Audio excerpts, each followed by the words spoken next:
हर खबर पर होगी आपकी पकड़।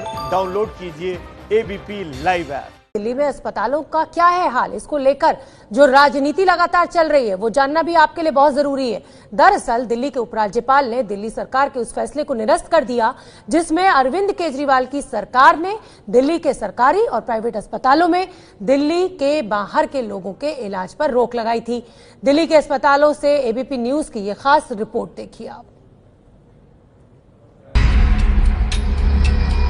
दिल्ली में कोरोना से संक्रमित मरीजों की संख्या बढ़ती जा रही है। दिल्ली के सरकारी अस्पतालों में एडमिट कोविड पेशेंट्स तक सही से उपचार भी नहीं पहुंच पा रहा है। मूलचंद में लेके गए थे, मूलचंद में बेड नहीं दिया, 2 लाख तुम्हारे को देने पड़ेंगे। आईसीयू की फीस देख रहा हूँ, 3-3 लाख रुपए डिपॉजिट मांग रहे, 1 लाख रुपए पर डे का मांग रहे हैं। मुझे 5 लाख रुपए लेके आने होंगे, जिसमें से 2.5 लाख रुपए कैश लेके आने होंगे। तो मैं जाऊँ तो कहाँ जाऊँ ये बताओ। सर सिर्फ यहाँ बेवकूफ बना रहे प्राइवेट और जितने सरकार के ऐप पे चेक किया था, बीएल कपूर में 93 बेड अवेलेबल दिखा रहे थे, उसके बाद भी बीएल कपूर वालों ने एडमिट करने के लिए मना कर दिया था। बस उसको ऑक्सीजन अगर यहाँ मिल जाती तो बहुत कुछ हो सकता था। सिस्टम का समझ ही नहीं आ रहा, सिस्टम क्या है हमारे देश का। भाई को गंवाने वाले भूपेश को अब आप अगले 49 सेकंड सुनिएगा। तो हम 5 बजे से घूम रहे हैं, हॉस्पिटलों के चक्कर काट रहे हैं, लेकिन कहीं एडमिट नहीं हो पा रहे हैं। बीएल कपूर में हमने लेके गए 8:20 पे उन्होंने एडमिट अपने फ्लू के वार्ड के अंदर एडमिट किया, जिसमें हमारी 2200 रुपये की पर्ची काटी और उसके बाद 12-12:30 बजे बोलते कि आप यहाँ से ले जाइए, हमारे पास बेड नहीं है। उन्होंने जब एक्सरे किया उसके अंदर रिपोर्ट आई है कि उनके लंग्स में प्रॉब्लम है, लेकिन अब 12-12:30 बजे हम लोग कहाँ लेके जाए। हम लोग एम्स गए, सफदरजंग गए, RML गए, उसमें भी कहीं पे भी बेड ही नहीं था। वो कह रहे कि जब तक आपके पास पॉजिटिव की रिपोर्ट नहीं आएगी जब तक हम लोग बेड नहीं दे सकते और हमारे पास बेड अवेलेबल ही नहीं है। जब टेस्ट ही नहीं हुआ तो रिपोर्ट कहाँ से आएगी। हम फिर बड़ा मुश्किल से रात को कल 12 बजे LNJP लेके आए हैं। LNJP ने अभी तक का टेस्ट नहीं किया और आज सुबह पता लगा है कि मेरे भाई नहीं थे। सुबह 7 बजे फोन आया है कि तो नहीं है। कोरोना संकट काल में अपने भाई को अस्पतालों के चक्कर काटते काटते गवा देने वाले भूपेश के ये आंसू हकीकत उस स्वास्थ्य व्यवस्था के दलदल में धंसे होने के जिसमें आम आदमी को उतरकर इलाज कराने का न्योता सरकारें दे रही हैं। सुनिए अगले 28 सेकंड तक सरकारी स्वास्थ्य व्यवस्था का सच। जबकि रात को 12 बजे भाई को 12 बजे 7-8-9 बजे भाई का फोन आ रहा है कि भाई हमें LNJP से निकालो, यहाँ पे मेरे को ऑक्सीजन नहीं दी जा रही, मेरे को खाने को नहीं दिया जा रहा है, अब अंदर जाने तक नहीं दिया जा रहा। भाई का फोन आया, मेरा मास्क भाई का टॉयलेट में गिर गया, उन्होंने मास्क मांगा तो उनको मास्क भी नहीं दिया गया। समझ ही नहीं आ रहा क्या करें, क्या हो रहा है, कुछ भी नहीं समझ आ रहा। बहुत ही बुरा हाल है हॉस्पिटलों के अंदर। देश की राजधानी दिल्ली में कोरोना के संकट काल में भूपेश कुमार जैसे नागरिक दर्द से बेहाल हो जाते हैं, लेकिन सरकारी स्वास्थ्य व्यवस्था को समझ नहीं पाते हैं। तुम लोग मारना है तो वैसे ही मार दो, क्यों इतना ड्रामा कर रखा है कि कोरोना इतना हो जाएगा, ये कर रहे हैं वो कर रहे हैं, कुछ नहीं कर रहे।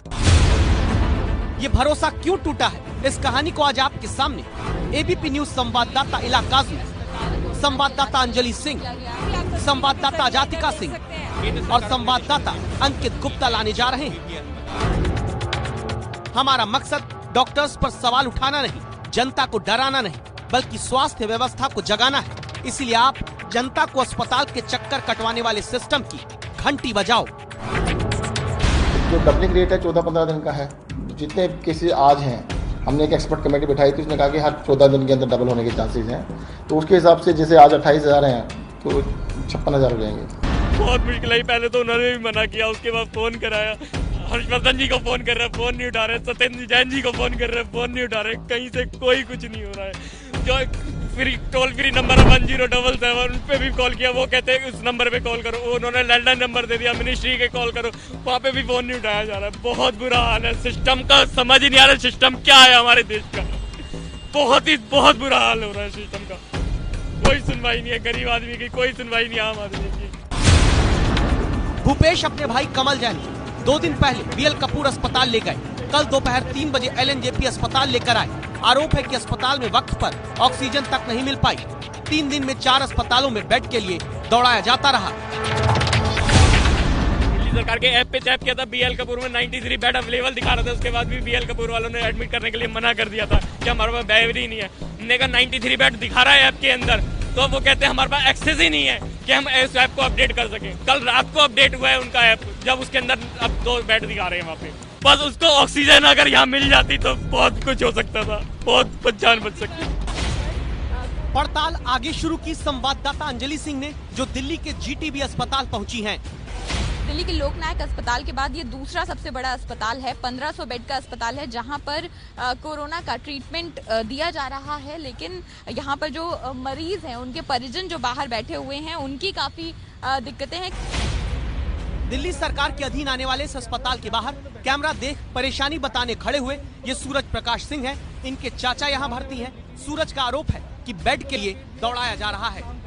सिर्फ ऑक्सीजन लगा दिया, ऑक्सीजन के बाद क्या ये इनमें इनकी सांसें चल नहीं रही हैं और 1-2% बचे हैं। मतलब उनकी उम्मीद थी पूरी, इन पे सीट भी दिखा ली, लेकिन उन्होंने साफ मना कर दिया कि कोई सीट नहीं है। इसी सरकारी अस्पताल के बाहर खड़े अमित सरकारों से सवाल पूछते हैं। हमारे यहाँ पिज्जा मिल जाता है 24 घंटे 7 दिन, बट टेस्ट नहीं हो रहे हमारे। विकास के भाई 5 दिन से GTB अस्पताल में भर्ती हैं। विकास का आरोप है कि शव घंटों तक मरीजों के पास ही पड़ा रहता है, कोई हटाने नहीं आता। बेड पे बंदा मरा पड़ा रहता है, 3 घंटे तक उठाने नहीं आता पेशेंट को। GTB अस्पताल के MS डॉक्टर सुनील कुमार ने अपना पक्ष रखते हुए कहा है कि अस्पताल में बेड की कमी नहीं है। कठिन परिस्थिति में पूरी मेहनत से अस्पताल काम कर रहा है। अस्पताल सिर्फ पल्ला झाड़ने जैसा बयान दे रहे हैं, वरना देखिए आप इस तस्वीर को। ये समीर सिंह हैं, जो 20 मई को कोरोना पॉजिटिव आए थे। कुछ दिनों पहले ही कोरोना को हरा कर लौटे।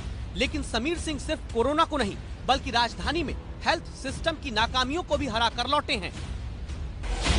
निजी अस्पताल गया, वो था मैक्स साकेत, जहाँ पे कुछ भी स्पष्ट नहीं था कि कोविड पेशेंट को कहाँ जाना है। मैक्स में भर्ती करा पाने में असफल होने के बाद मैं अपोलो सरिता विहार गया। अपोलो सरिता विहार में पेशेंट को किसी भी तरह से संभालने की व्यवस्था नहीं है। वहाँ पर भी संघर्ष करने के बाद ये ज्ञात हुआ कि यहाँ पर भी जगह नहीं है। गंगाराम से मुझे फ़ोन आया कि वहाँ पर मुझे बेड मिलने की पूरी संभावना है, लेकिन मुझे 5 लाख रुपए लेके आने होंगे, जिसमें से 2.5 लाख रुपए कैश लेके आने होंगे। सोचिए आप, इतने अस्पतालों में इलाज के लिए दौड़ते रहे समीर सिंह, जिन्हें बाद में बत्रा और फिर सिग्नस अस्पताल में इलाज मिला। सिग्नस अस्पताल में इलाज के दौरान आग लगने पर कोरोना के मरीजों को सड़क किनारे आना पड़ा। समीर सिंह सिस्टम से लड़कर जिंदगी पा चुके हैं, लेकिन दिल्ली में ही बिस्तर पर लेटी हिना को अब भी सांसों के लिए भटकना पड़ रहा है अस्पतालों के दरवाजे। केंद्र सरकार अपने दिशा निर्देश में साफ कर चुकी है कि कोई भी अस्पताल मरीज को, खास तौर पर गंभीर बीमारी के मरीज को इलाज देने से मना नहीं कर सकता। और साथ ही कोई भी अस्पताल कोरोना संक्रमित होने की रिपोर्ट नहीं मांग सकता, ये कहते हुए कि इलाज तब दिया जाएगा कि जब आप रिपोर्ट लेकर आएंगे। लेकिन उसके बावजूद अभी भी ऐसा हो रहा है। सिर्फ निजी अस्पताल ही नहीं, बल्कि सरकारी अस्पताल भी ऐसा कर रहे हैं, और ऐसा ही कुछ हुआ है हिना के साथ भी। कैंसर की मरीज 29 साल की हिना दर्द से कराहती है। मां परेशान है, बेटी को दर्द में तड़पता देख सहलाती है, ताकि कुछ दर्द बेटी का कम हो। हिना को इस वक्त अस्पताल में होना चाहिए, लेकिन दिल्ली के सरकारी अस्पताल दिल्ली कैंसर इंस्टीट्यूट ने इलाज देने से मना कर दिया। तो हमें पता लगा इसे कैंसर है, उस हॉस्पिटल में जा रहे हैं। पहले तो कोई अंदर ही नहीं जाने दे रहा, अंदर जाने नहीं देने के बावजूद वो कहीं जा रहे हैं जी फोन करके आओ, फोन कोई उठाता नहीं हमारा। उसके बाद वो कहते हैं जी जो भी आएगा, बाहर जो लोग बैठे थे वॉचमैन वगैरह, उन्होंने बोला कि जो भी आओ क्वारंटाइन करवा के आओ, कोरोना टेस्ट करा के लो। अब आप सोचिए, जब दिल्ली में इस वक्त एक साधारण मरीज को कोरोना का टेस्ट कराने में पापड़ बेलने पड़ रहे हैं, तब जिंदगी की लड़ाई लड़ती कैंसर मरीज का कोरोना टेस्ट के नाम पर इलाज कैसे सरकारी अस्पताल रोक सकता है? मेरे बच्चा ना कुछ खा रहा है ना कुछ पी रहा है, मुश्किल से पानी दूध बड़ी मुश्किल से उसके मुंह में जा रहा है। तो मेरे साथ बहुत सारी प्रॉब्लम है। ये दिल्ली गवर्नमेंट ने मेरे लिए कोई कुछ नहीं करा है। हिना को इलाज नहीं मिल रहा तो दिल्ली के RML अस्पताल के बाहर ऑटो में बेंच के सहारे दर्द से तड़पती मां को इलाज के लिए लाने वाली बेटी को एम्बुलेंस नहीं मिल रही। दिल्ली के अस्पतालों की हालत क्या है ये भी आप तस्वीरों के जरिए इधर देख सकते हैं।